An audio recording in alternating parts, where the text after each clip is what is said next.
India is crashing. Every year, in your old age, India is possible that you can have a stroke or you could just die in your sleep.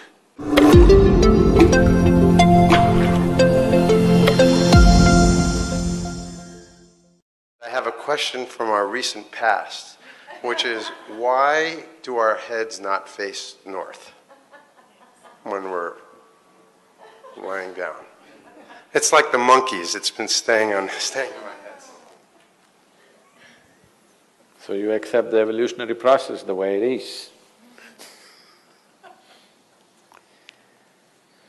So why shouldn't you put your head to the north? Suppose, there's a North Pole and a South Pole. This means these are the magnetic centers. And you also know the whole land masses, whole continents have been slowly being pulled towards the north. They've been traveling. You know this? Not really. But at least, geologically, the whole land masses have been traveling. Why the Himalayas is whatever we are seeing, the Himalayan mountain ranges, that Manasarovar, you will find seashells in Manasarovar because at some point it was at mean sea level. Today, it is at 15,600 feet. So what transported this lake bed, which was at sea level, to this place is the whole Indian subcontinent is crashing into the Central Asian plate. And this is why the Himalayan mountains are still continuing to grow.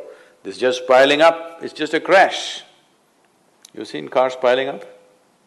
Just like that. India is crashing. Every year, India is losing about 1.23 centimeters or so. I'm not perfect on the number, it's somewhere in that range.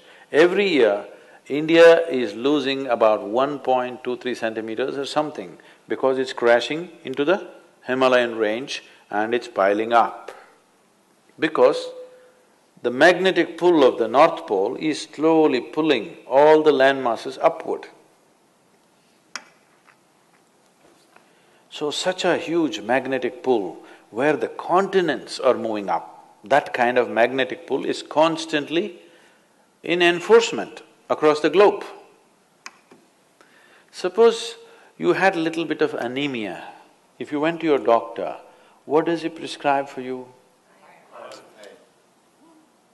So it seems to be like it's an important ingredient of your blood, yes? So if iron is floating around in your blood, and if I put a very powerful magnet to the top of your head, it is possible that slowly blood may start moving in that direction, isn't it? Let's say if it's a very, very powerful magnet, it may start slowly pulling it up because there is elements of iron in the blood.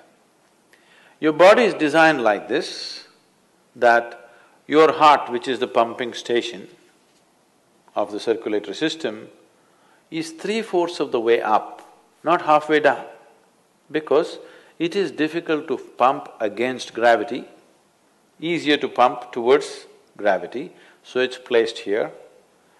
Generally, all the pipes that are flowing down are larger ones, what is going up are much finer ones. As it goes up here, they're almost hair-like.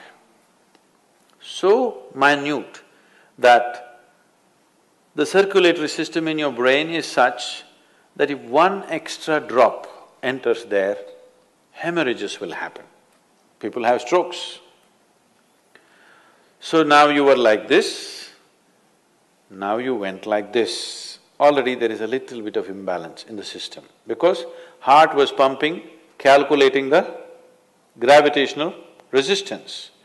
Now suddenly there's no gravitational resistance, you became like this and now you put your head towards the north. Slowly it gets pulled towards your brain. So one thing that could happen to you is you could have disturbed sleep. If you put your head to the north and sleep, you could have disturbed sleep, all kinds of dreams happening. If you are in your old age, it is possible that you can have a stroke or you could just die in your sleep. It's very much possible. Not that if you sleep one day you will fall dead. Every day, every day, every day, if your bed is arranged that way, that every day you are sleeping, put your head to the north, you are asking for trouble. Some kind of trouble, we do not know what kind of trouble you will get, that depends on the strength of your system. If it is weak, very weak, you may fall dead, or you may get a stroke, or you may just get disturbed sleep, you may just have nightmares, or during the day you act funny. So many things will happen because excess circulation is happening in the brain when it should not be happening, simply because you put your head to the north. So in case you go to South America, then you should not put your head to the south. If you went to Australia, you should not put your head to the south. You can put it to the north, out there. In the northern hemisphere, you do not put your head to the north. What if you live on the equator? If you live on the equator? You can spin like a needle. Is there an optimal direction for your head to be facing? East is best. Northeast is okay. West is all right. South, if you must. North, no.